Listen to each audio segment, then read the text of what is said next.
नमस्कार दोस्तों, मेरा नाम है विमल सिंह बालाजी। स्टडी अड्डा में आपका स्वागत है। सुपर डेट और लेखपाल के लिए हिंदी और जीके जीएस के प्रश्न हम आपको प्रैक्टिस करा रहे हैं।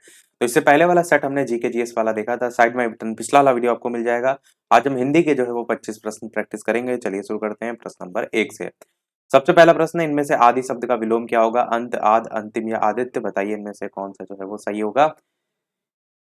तो बहुत ही आसान सा प्रश्न है। आदि जो है उसका अर्थ होता है किसी चीज का जो है वो आरंभ करने से संबंधित, शुरू करने से संबंधित। तो अगर इसका जो है मतलब शुरू करने से संबंधित होगा तो जस्ट अपोजिट क्या हो जाएगा इसका? बिल्कुल अंत जो है इसका विलोम हो जाएगा। तो ए वाला ही आपका ऑप्शन यहाँ पर जो है वो सही हो जाएगा। दूसरा प्रश्न आपका है, विशदीकरण शब्द का विलोम जो है वो क्या होगा? विनाश करना, संक्षेपीकरण करना, विशद या विशेष। बताइए इनमें से कौन सा जो है वो सही होगा।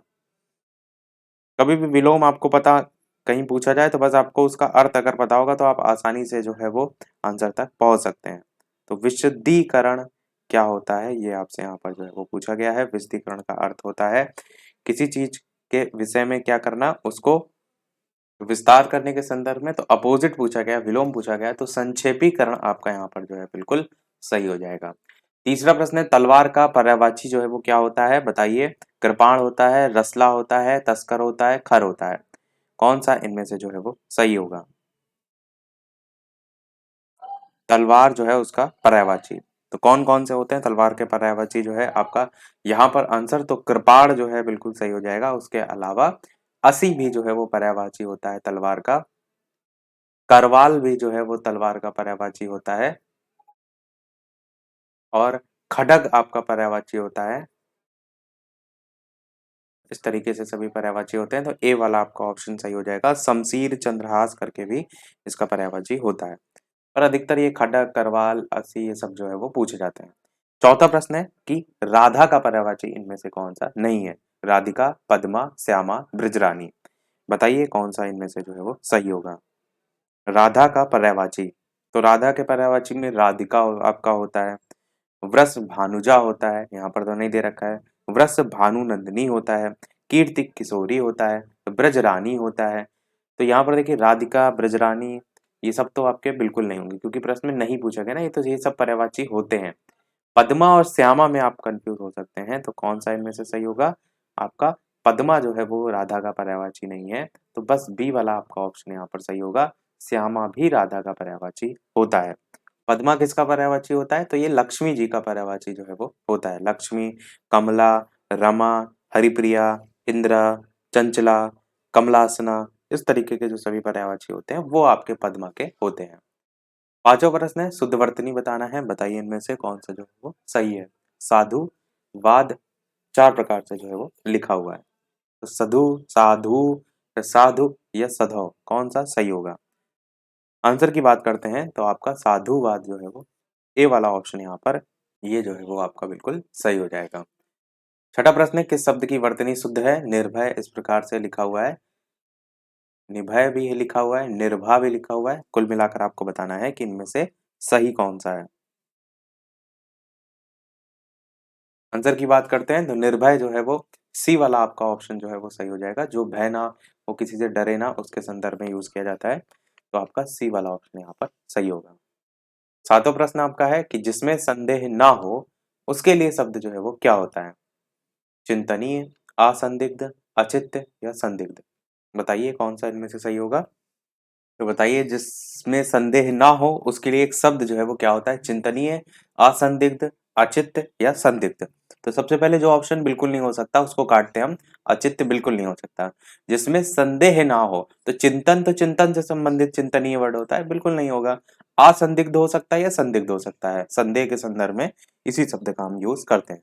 तो अब मैंने आपको बताया है जब किसी शब्द के आगे आ लग जाता है तो इसका मतलब है कि वो चीज उसमें नहीं है। और प्रश्न में ना हो ही पूछा गया है तो इसमें लगा है, किसमें लगा है? बी वाले ऑप्शन में लगा है आ। तो इससे आप पहचान सकते हैं बी वाला आपका आंसर यहाँ पर होगा, असंदिग्ध।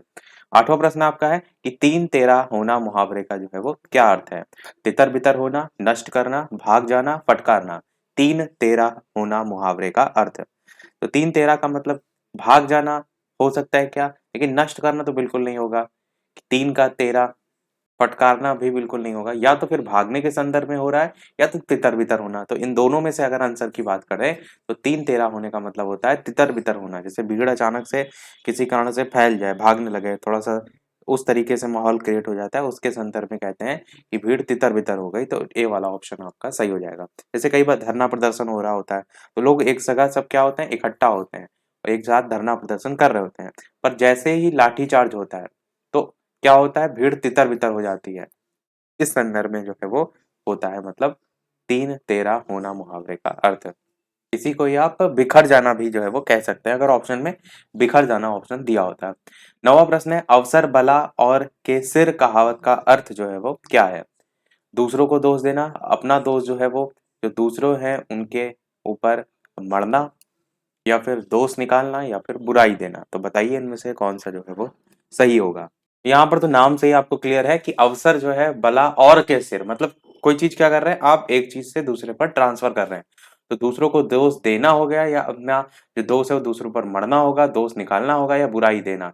तो क्लियर आपको दिख रहा है, अवसर बला और के सिर जो है, और के सिर का मतलब अपना दोष दूसरों पर जो है वो मढ़ना, बी वाला आपका ऑप्शन यहाँ पर सही होगा।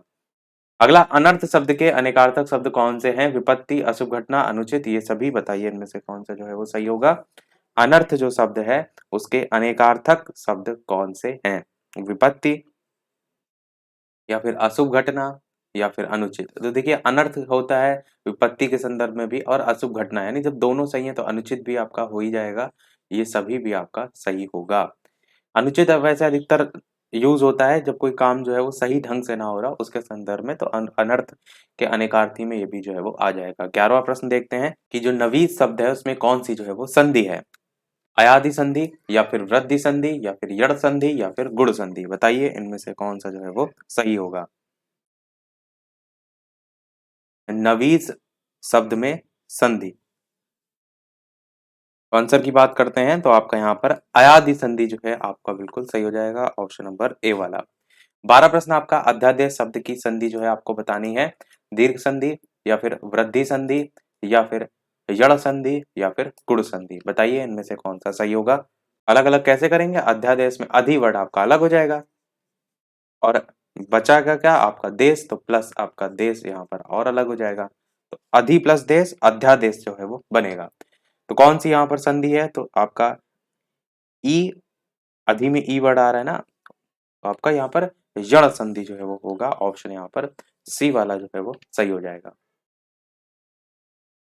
देखते हैं अगला प्रश्न 13 कि रघु फल खाता है में खाता किस प्रकार की जो है वो क्रिया है? संयुक्त क्रिया, सकर्मक क्रिया, अकर्मक क्रिया, या फिर द्विकर्मक क्रिया। बताइए कौन सा इनमें से सही होगा। साथ ही साथ सभी लोग वीडियो लाइक और शेयर जरूर करते रहिएगा। सभी लोग वीडियो पर नए हो तो चैनल सब्सक्राइब करके भी अवश्य जुड़ जाइएगा। तो बताइए इनमें से रघु फल खाता है में खाता किस प्रकार की क्रिया है? आंसर की बात करते हैं तो यहाँ पर खाने का जो काम है वो कौन कर रहा है? रघु कर रहा है। और अगर कहेंगे आप कि खाने का फल किस पर पड़ेगा, तो भी आपका रघु पर ही पड़ेगा। तो यहाँ पर क्रिया आपकी अकर्मक क्रिया जो है वो हो जाएगी, खाता में जो यहाँ पर पूछा गया था। अगला प्रश्न देखते हैं आपका 14 कि उसने जो है उसका बहुवचन जो है वो क्या है? उन्होंने, उनका, उसका, उनको। बताइए इनमें से कौन सा सही होगा। उसने जो है उसका बहुवचन, तो उसने वर्ड हम किस संदर्भ में यूज करते हैं? जैसे कि हम किसी एक सिंगल पर्सन को उन्होंने जब हम कहते हैं ना, तब ज्यादा लोगों के लिए वर्ड यूज करते हैं। हम कहें कि यार उसने, मैंने उससे कहा था कि किताब दे देना, पर उसने दी नहीं। उसने दी नहीं मतलब किसी एक हम सिंगल व्यक्ति की जो है वो बात कर रहे हैं, तब आपका क्या है, तब आप कहेंगे उसने। पर अगर मैं कहूं कि मैंने देखा कि कल जो है क्या हुआ, एक कार की जो है वो एक ट्रक से जो है वो टक्कर होने से होते बच गई या हो गई मान लीजिए, और उसके बाद क्या हुआ, उस गाड़ी में कोई व्यक्ति फंसा है, तो वहां खड़े जितने भी लोग थे उन्होंने हेल्प नहीं की। उन्होंने वर्ड हम किस लिए यूज करते हैं? जब बहुत एक से ज्यादा लोग हों या ज्यादा अधिक लोग हों। आप इस अंतर को एग्जाम्पल से बेहतर समझेंगे, इसीलिए मैंने इस एग्जाम्पल को रखा है यहाँ पर कि उसने हम एक वचन में ही यूज कर रहे हैं, पर बहुवचन में अगर उसने का हम बनाएंगे तो क्या बनाएंगे? उन्होंने, यानी कि एक से ज्यादा लोग, तो बहुवचन उसने का क्या होगा? उन्होंने। अब जैसे उनका वर्ड आप समझिए, उनका वर्ड हम कब यूज करते हैं? कि उनका मन नहीं था, मतलब एक सिंगल व्यक्ति के लिए यूज करते हैं। उसका क्या, उसका भी एक पर्टिकुलर सिंगल व्यक्ति के लिए यूज करते हैं, उनको भी हम इसी प्रकार चेक कर सकते हैं। मतलब अगर आपको कोई रूल रेगुलेशन नहीं पता है कि किसका किस में चेंज होगा, तो आप ऐसे एक एग्जाम्पल के थ्रू चीजों को समझ सकते हैं। बाकी ए वाला आंसर होगा। अगला देखते हैं प्रश्न नंबर 15, वह मेरा घर है, इसमें कौन सा विशेषण है? संख्यावाचक, परिमाण बोधक, सार्वनामिक, गुणवाचक, कौन सा इनमें से जो है वो सही होगा? वह मेरा घर है में कौन सा जो है वो विशेषण है? आंसर की बात करते हैं तो आपका यहाँ पर वह से आप पहचान जाएंगे सार्वनामिक विशेषण है। कहते किसे हैं? जो कि आपके सर्वनाम शब्द संज्ञा से पहले यूज होकर के, संज्ञा से जो पहले यूज होकर के वो जो संज्ञा शब्द है उसकी विशेषता बताएं कि वो घर मेरा है, तो वो आपके किस में आते हैं? सार्वनामिक विशेषण में आते हैं। सी वाला आपका ऑप्शन यहाँ पर सही होगा। 16 प्रश्न है आपका कि भला किस प्रकार का विशेषण है?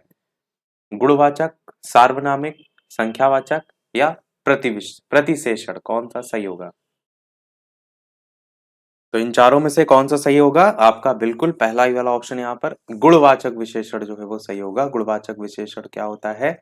जहां पर या जिस विशेषण के द्वारा संज्ञा या सर्वनाम के गुण या दशा या आकार या उसके रंग या उसका स्थान या उसके समय का बोध हो, वहां पर गुणवाचक विशेषण होता है। जैसे कि भला हो गया या बुरा हो गया या उचित हो गया, अनुचित हो गया, अच्छा हो गया, चालाक हो गया, ईमानदार हो गया, बुद्धिमान हो गया, सच्चा हो गया, झूठा हो गया, दानी हो गया और पापी हो गया, सीधा हो गया, शांत हो गया। इस तरीके के प्रश्न यानी कि एग्जाम्पल जो है इसमें आ जाते हैं। 17 प्रश्न है, इनमें से वाक्यांश के लिए एक शब्द बताइए। आयु में बड़ा व्यक्ति वरिष्ठ होता है, पूजनीय होता है, कनिष्ठ होता है या ज्येष्ठ होता है? तो बताइए कौन सा इनमें से सही होगा। देखिए आयु में जो बड़ा व्यक्ति है उस शब्द के लिए पूछा गया है। ऐसा नहीं कि पूजनीय तो होता ही है, तो मतलब ये नहीं कि आप पूजनीय लगा देंगे। उसका वाक्यांश के लिए एक शब्द में क्या होता है कि इस पर्टिकुलर लाइन के लिए हम क्या वर्ड यूज करते हैं? वरिष्ठ, पूजनीय, कनिष्ठ या ज्येष्ठ? आंसर की बात करते हैं तो ज्येष्ठ जो है वो यूज करते हैं। और यहाँ पर भी ठा होता है, यहाँ टा लिखा है, ये थोड़ा सा इसको सही सुधार लीजिए, ठा होता है। ज्येष्ठ जो है आपका होता है। 18 प्रश्न, किसी बात को करने का निश्चय जो है वो क्या कहलाता है? कल्प, संकल्प, विकल्प, अत्यल्प, कौन सा सही होगा? देखिए जब निश्चय ही आपने कर लिया तो फिर विकल्प किस बात का? इस ऑप्शन को काट दीजिए। कल्प संकल्प में आप कंफ्यूज हो सकते हैं, तो संकल्प ही होता है, कल्प नहीं होता है। बी वाला आपका सही होगा। जब आप किसी चीज को ठान ले, आपने संकल्प ले लिया है कि आप जो है शिक्षक बन के रहेंगे, आप लेखपाल जो है वो बन के रहेंगे, इस प्रकार से। 19 प्रश्न है, निम्न शब्द जो है उनमें तत्सम शब्दों का चयन करना है। गर्दन, प्रस्तर, पत्थर, दांत, बताइए कौन सा सही होगा।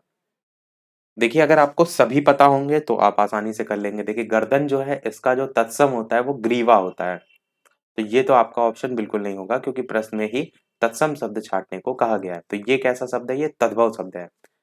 प्रस्तर जो है ये आपका एक तत्सम शब्द है, तो आंसर तो आपका यही हो जाएगा, बी वाला ऑप्शन। और इसका जो तद्भव होता है वो आपका होता है पत्थर, जो कि आपको सी वाले ऑप्शन में देखिए दे भी रखा है। ये जो है इसी का ही जो है वो हो जाएगा, तो ये भी आपका आंसर नहीं होगा।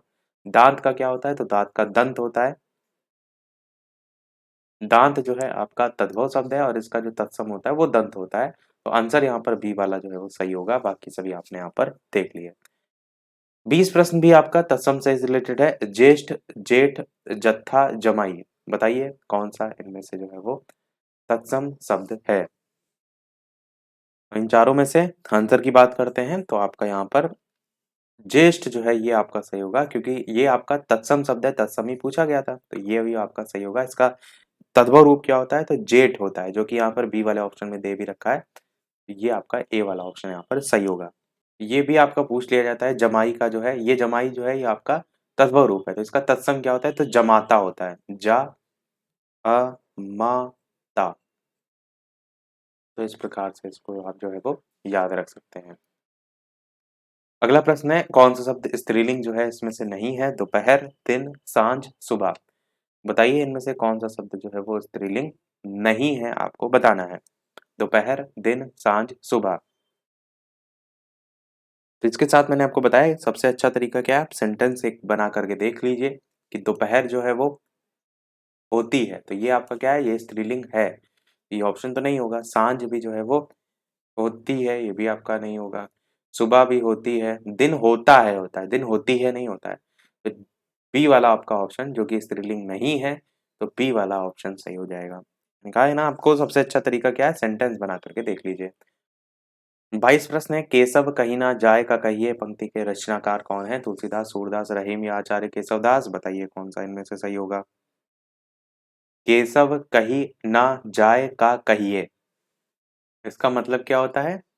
केशव जो है इनको संबोधित करते हुए कह रहे हैं, कौन कह रहे हैं? तुलसीदास जी की, हे केशव कहीं ना जाए का कहिए, कि क्या कहूँ कुछ कहा नहीं जाता। इसके आगे की पंक्तियां जो है उसमें है कि देखत तब रचना विचित्र हरि समझ मन ही मन रही है। यानी कि आपकी जो विचित्र रचना है, हे हरे, आपकी ये जो विचित्र रचना है देखकर मन ही मन आपकी लीला समझ कर रह जाता हूँ। ये तुलसीदास जी ने कहा है, तो आपका ए वाला ऑप्शन सही होगा।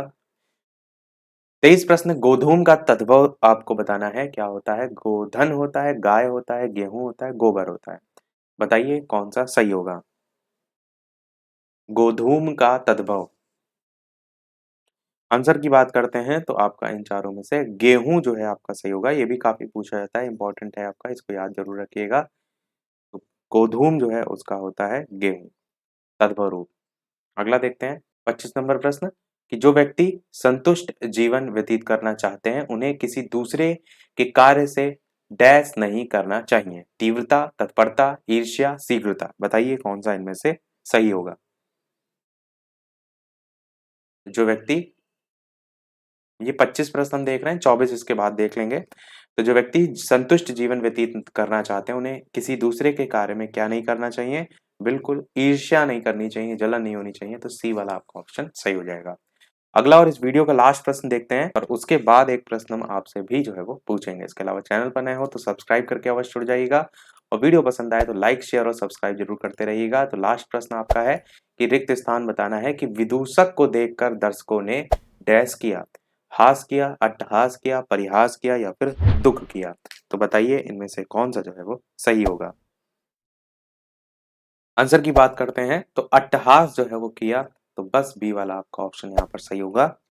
अट्टहास क्या होता है? अट्टहास का मतलब होता है कि आप जब बहुत जोर की हंसी हंसते हैं, ठहाके लगाना जिसको कहते हैं, वो एक्चुअल में इसका मतलब जो है वो होता है। सभी प्रश्न हमारे समाप्त। अब एक प्रश्न आपके लिए भी, जैसे कि सभी वीडियो में हम आपसे एक ना एक प्रश्न पूछते हैं। तो ये है आपका इस वीडियो का प्रश्न, जिसका आंसर वीडियो के मेन कमेंट में आपको बताना है कि जो पानी की बूंदों के गोल है होने का कारण है वो क्या होता है?